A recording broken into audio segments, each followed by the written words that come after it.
This is how COVID-19 is spread. Through air currents potentially carrying microscopic droplets full of coronavirus. When we talk, breathe, or cough. We can see this thanks to an imaging technique that lets us peer into the invisible world of airflow. And using this same technique, we can see if masks really do help to stop the spread of coronavirus.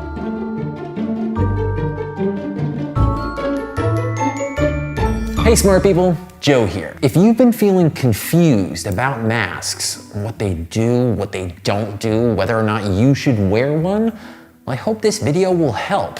And since I'm all by myself at the moment, I don't need to wear this or this. This is Matthew Staymates, a fluid dynamicist and mechanical engineer at the National Institute of Standards and Technology. And while stuck at home, he turned his garage into a lab. Using a technique called Schlieren imaging, he captured some incredible images of a world that's normally invisible to our eyes. If you've ever seen wavering distortions above a hot road, that fluttery mirage happens because different temperatures and densities of air bend light in different ways, like a fluid lens. And when we talk, warm air streams out of our mouths, meeting the sea of colder air around us. A Schlieren setup lets us see these tiny differences. A narrow source of light is bounced off a concave mirror towards a camera, with a thin metal blade blocking some of the focused light. As that light interacts with air and the space between, it's bent in ever so slightly different ways, creating shadows and bright spots in the final image. And as you can see in this video from my friend Derek at Veritasium, it lets us see everything from the helium coming out of a balloon to heat rising off of a candle.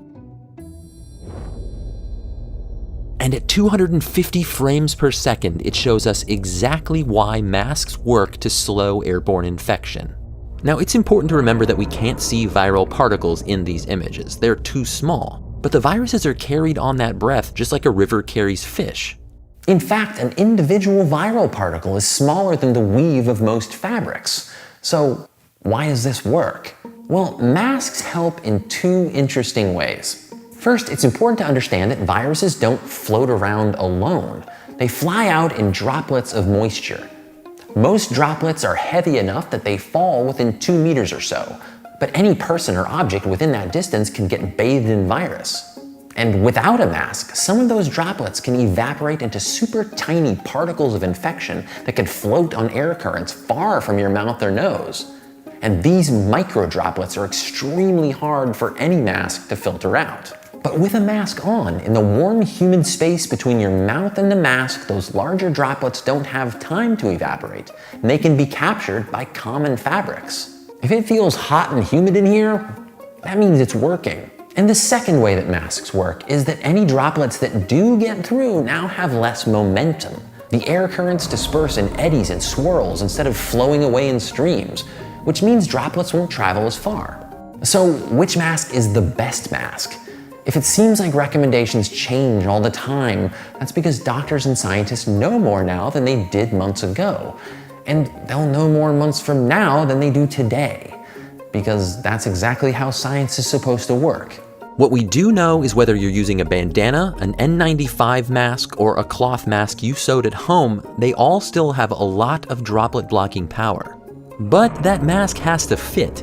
This is almost like not wearing a mask at all. A mask that's too tight or has too many thick layers can actually force more air out the sides.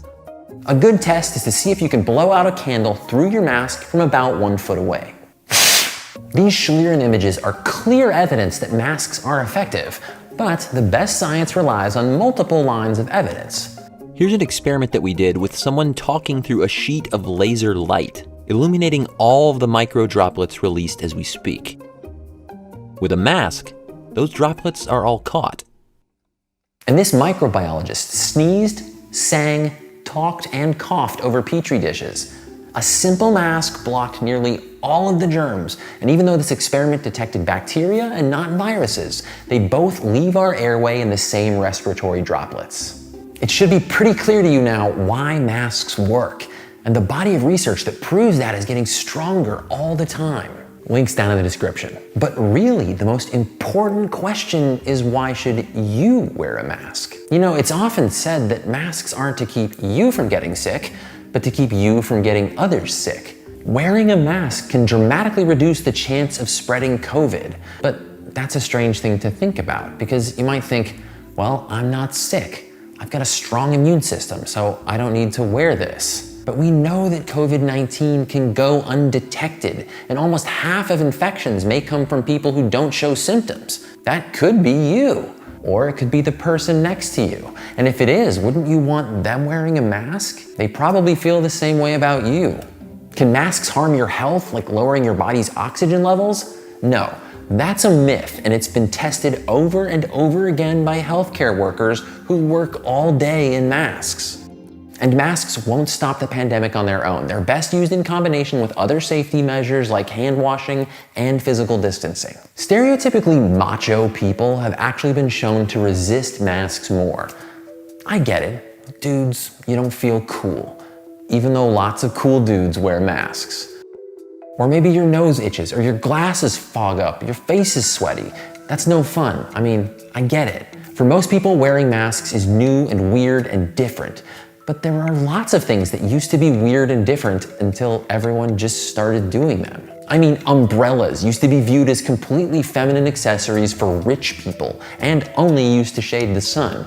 Until one day, some masculine men decided that they were tired of getting rained on, and suddenly enough people were using umbrellas that they became like the most boring, socially acceptable thing ever. It's true, look it up. And most people didn't use condoms in sexual relationships until the risks of HIV and other infections pushed people to change their behavior.